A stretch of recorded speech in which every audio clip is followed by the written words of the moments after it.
जय माता दी। आइए सुनते हैं ग्यारस माता की यह कथा।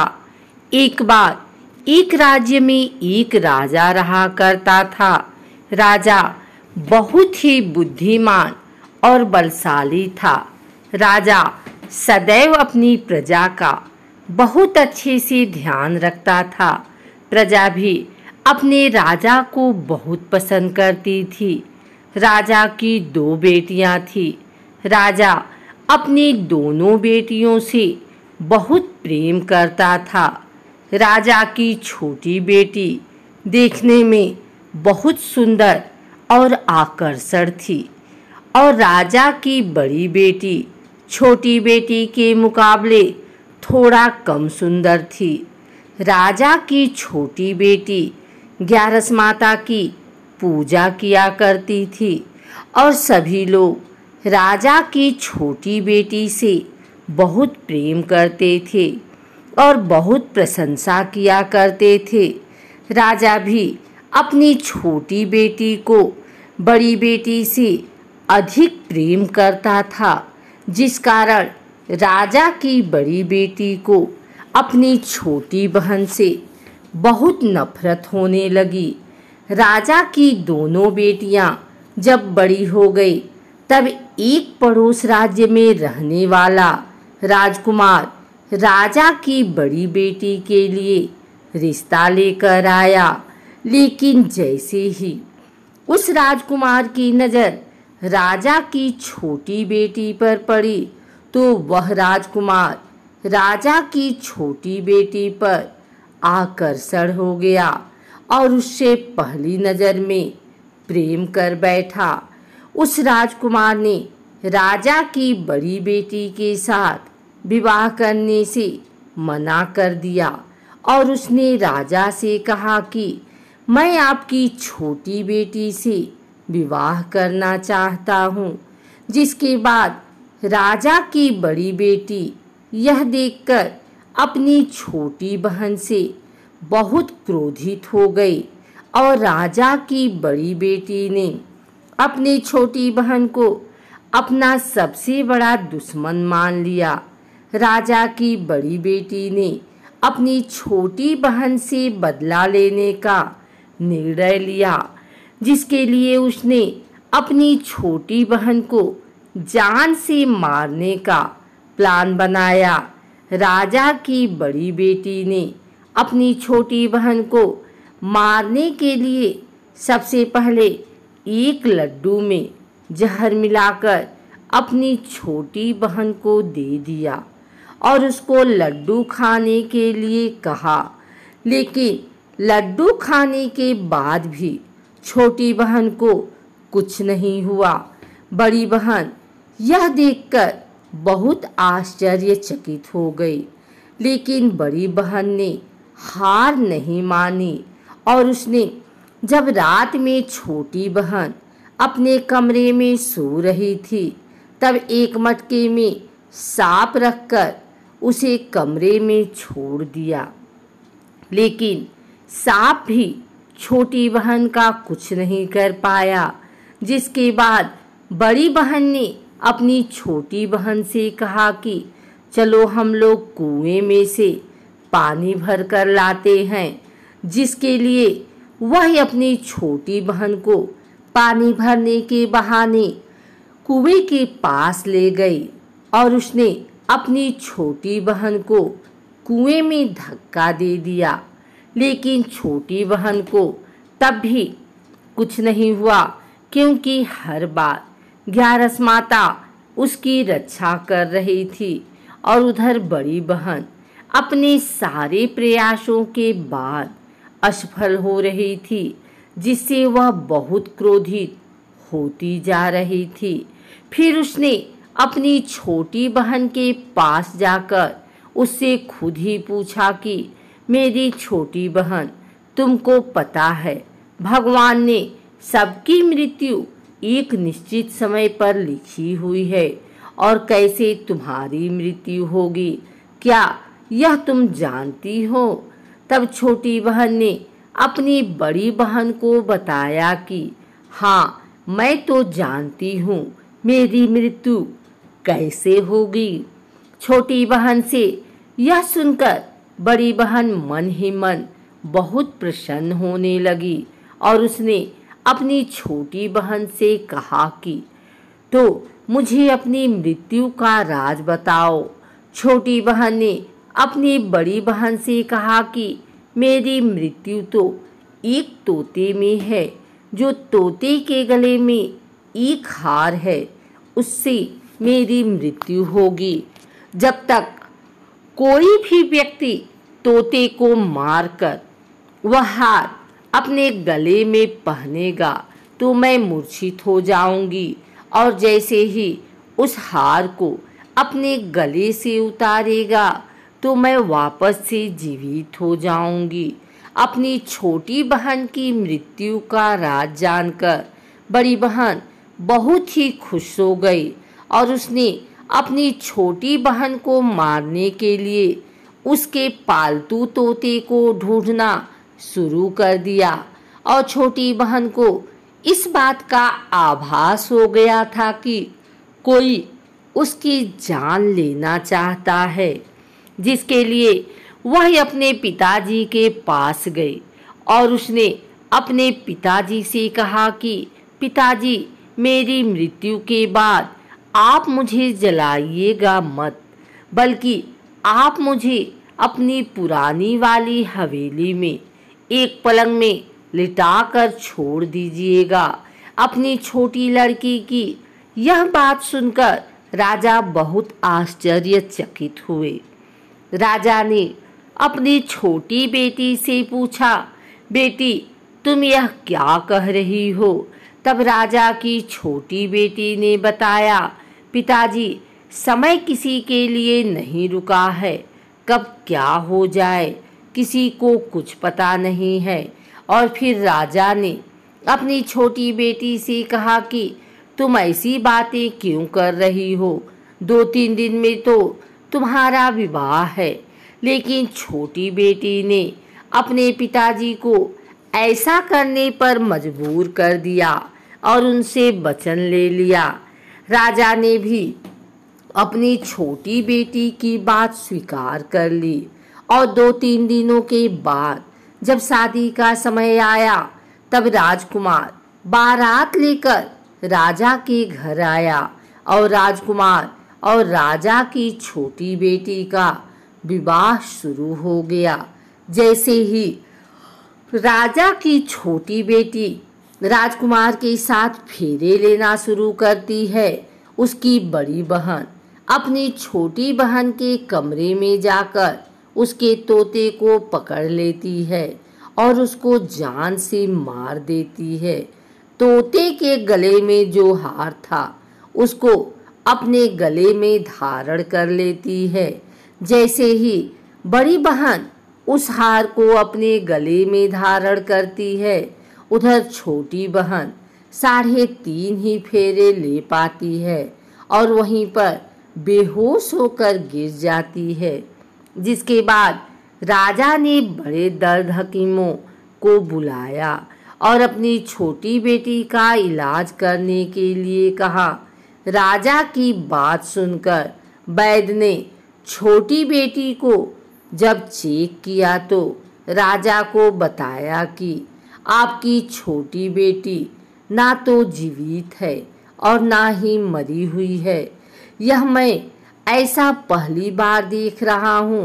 राजा ने वैद्य और हकीम को यह बात बाहर बताने से मना कर दिया और उनको कहा कि अगर तुमने यह बात किसी को बाहर बताई तो हम तुम्हें फांसी दे देंगे। राजा ने अपनी छोटी बेटी को पुराने महल में ले जाकर एक पलंग पर लिटा दिया और वहां पर कुछ सैनिकों को तैनात कर दिया। वापस अपने महल पर आ गया। राजा की बड़ी बेटी अपने पिताजी के पास आई और कहने लगी कि पिताजी, अगर यह शादी संपन्न नहीं हुई तो आपकी इज्जत का क्या होगा? आप कहें तो मैं आपकी इज्जत बचाने के लिए राजकुमार से शादी करने के लिए तैयार हूँ। जिसके बाद राजा ने अपनी बड़ी बेटी की बात मान ली और राजा ने बड़ी बेटी को छोटी बेटी के कपड़े पहनाकर मंडप पर भेज दिया। लेकिन राजकुमार यह जान गया कि राजा की छोटी बेटी नहीं है, बल्कि यह राजा की बड़ी बेटी है। लेकिन जब राजकुमार ने शादी करने से मना किया तो सभी लोगों ने राजकुमार को विवश करके राजा की बड़ी बेटी से बचे हुए फेरों को संपन्न करा दिया और विवाह करवा दिया। जिसके बाद राजकुमार राजा की बड़ी बेटी को अपने महल ले गया। राजकुमार राजा की बड़ी बेटी से ना तो बात करता था, न ही उसको पसंद करता था और ना ही उसके आसपास भटकता था। और राजकुमार ने यह फैसला लिया कि वह अपनी प्रेमिका को ढूंढ कर रहेगा और यह जानकर रहेगा कि उसके साथ हुआ क्या है। एक दिन राजकुमार अपने घोड़े पर सवार होकर राजा के पुराने महल के पास पहुंच गया, जहां पर उसने कुछ सैनिकों को देखा। महल के पास पहुंचकर राजकुमार ने जब महल को ध्यान से देखा तो वह समझ गया कि यह तो हमारे ससुर जी का महल है। तब राजकुमार ने सैनिकों से पूछा, तुम लोग यहाँ क्या कर रहे हो और इस महल के अंदर उस पलंग में कौन लेटा है? जिसके बाद सैनिकों ने बताया कि यहाँ पर राजा की छोटी बेटी लेटी है। यह सुनकर राजकुमार बहुत प्रसन्न हो गया और वह तुरंत अपनी प्रेमिका के पास पहुंच गया और उसकी सेवा करने लगा। जैसे ही रात हुई तो राजा की छोटी बेटी उठकर खड़ी हो गई। राजकुमार यह देखकर बहुत खुश हो गया और उसने अपनी प्रेमिका से पूछा कि तुम यहाँ क्या कर रही हो? तुम मेरे साथ मेरे घर चलो।